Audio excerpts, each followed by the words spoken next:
SCP-47 Object Class Safe. Special Containment Procedures. All instances of SCP-1047-1 through -5 are to be individually shrink-wrapped in a nitrogenous atmosphere to minimize their exposure to atmospheric carbon dioxide, and stored in standard inanimate object lockers equipped with atmospheric sensors to measure carbon dioxide concentrations, and automatic halon dispensers set to activate in case of fire. All instances of SCP-1047-1 are to be stored with their arrow pointing towards the ground. SCP-1047-6 cannot currently be taken into custody and is contained at the location where it was discovered. The apartment building has been purchased by the Foundation via a front company, and is to be kept unoccupied. Dual pump systems have been constructed to evacuate the atmosphere in the room containing SCP-1047-6 and replace it with nitrogen. See Appendix 1047-B26 for mechanical specifications and diagrams. These pumps are to run continuously. All personnel maintaining the pumps and/or researching the interference into the room containing SCP-1047-6 should wear standard radiation dosimeters and comply with standard health and safety regulations for radiation exposure. Description: SCP-1047 is a collection of 6 standard types of traffic and street signs, each type of which induces a different anomalous effect. These anomalous effects activate when an instance of SCP-1047 is taken from its standard pole and contained in a room where there are atmospheric concentrations of carbon dioxide greater than approximately 600 parts per million, and/or atmospheric concentrations of the various combustion projects of marijuana, cannabis sativa, greater than 100 parts per million. Specific activation parameters for atmospheric conditions remain to be determined, as does the precise operational definition of room.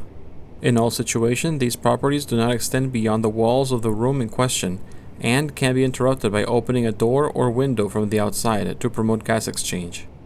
SCP-1047-1, 18 instances in custody, is a one-way sign. When SCP-1047-1 is activated, the force of gravity within the room will immediately reorient itself so that down is the direction of the arrow on the one-way sign. If, when falling towards the new direction of gravity, the direction of the arrow is changed, i.e. because the sign spins in midair or collides with an object during the freefall, the direction of gravity will then immediately point to the new direction of the arrow. If the room is in an independent structure rather than part of a larger structure, as an example, mobile homes, camping tents, or portable toilets, the gravitational reorientation can lead to the forcible and continuous displacement of the structure in question. Such displacements tend to result in the structure being destroyed by multiple collisions with its environment, at which point SCP-1047-1 deactivates, but have also been known to lift the structures to the upper levels of the atmosphere, at which point SCP-1047-1 likewise deactivates due to reduced air pressure. SCP-1047-2, 23 instances in custody, is a stop sign. When SCP-1047-2 is activated, all vertebrate organisms within the room will immediately experience total paralysis of all voluntary muscles. Cause of death for individuals afflicted by SCP-1047-2 include freefall-related injuries, aspiration on food, and starvation. SCP-1047-3, 31 instances in custody, is a no parking sign. When SCP-1047-3 is activated, all vertebrate organisms within the room will become unable to stop moving or lose consciousness, and instead pace constantly until they die of exhaustion. As well, afflicted organisms are unable to leave SCP-1047-3's zone of influence. SCP-1047-4, 15 instances in custody, is a merge sign. When SCP-1047-4 is activated, the skin of all vertebrate organisms within the room, and all surfaces with the exception of SCP-1047-4 itself, that have touched skin within the past 24 hours will immediately take on a semi-liquid consistency, causing them to bond with each other at a molecular level upon contact. SCP-1047-5, 4 instances in custody, is a yield sign. When SCP-1047-5 is activated, all vertebrate organisms within the room will immediately lose all volition, and will sit motionless until such time as they see or hear any statement which can be interpreted as a command, at which point they will expend the minimum effort necessary to obey if this can be accomplished without leaving the room.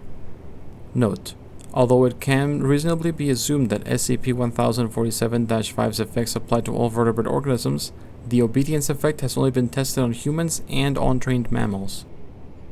SCP-1047-6 is presumed to be a speed limit 55 sign. although this cannot be directly verified due to the nature of its anomalous effect. Within its area of effect, Apartment 6, number 239, Redacted. Avenue, the speed of light is 55 miles or 88 kilometers per hour. As a result, relativistic effects and Cherenkov radiation at the interference mean that it is impossible to enter the apartment. Dual pumps have been constructed on site to drain the atmosphere within the apartment and replace it with nitrogen. Atmospheric concentrations are expected to drop below SCP-1047-6 activation parameters after 473 years of continuous operation. Acquisition Log. SCP-1047 was discovered on Redacted. 2000 and Redacted. following Incident 1047-A, involving an instance of SCP-1047-1 being stolen from a telephone pole in the city of Redacted. and installed as a wall decoration in a nearby apartment. The resulting 5 deaths were explained as a result of a truck crashing into the building. Investigation showed that City Councilor Redacted.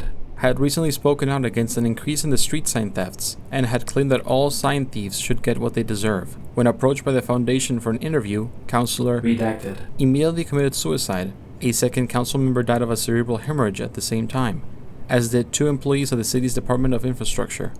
Another 2 employees of the Department of Infrastructure were struck and killed by lightning at that moment. Autopsies revealed no anomalies, except that all 6 corpses had identical teeth.